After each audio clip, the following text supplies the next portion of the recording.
Mana sizlarga mashhur luvak, senyoritalarim. Ko'ringizlar. Aka nima ish qilishlarini hamma biladi, ha? Yo'q, aytamiz kameramen. Bu kishi o'sha sizlar yaxshi ko'rgan kofeni yeydilar u, orqalaridan qimmatbaho qilib chiqarib beradilar. Oye, bitirishga qarang. O'tirib pul ishlaydiganlardan. Shuna. Aylanib ketadi. Ana shu hayvonda dan tayyorlanadi. Kamera o'yildi. Va bu kishini videolar olaylik.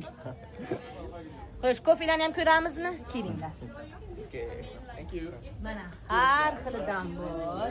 $500 kilosini olishlaringiz mumkin. Agar ma'qul kelsa, yozinglar. Sizlarga sovg'a sifatida 1 kilo olib boraman. Senyoritlar, kimga kerak yozinglar. Narxi $500 Beyo'naklar. Ya'ni mana shunday chiqadi, keyin mana bunday bo'ladi, keyin bu etadi, o'tadi, bunday va shu bilan qovuriladi bu opa.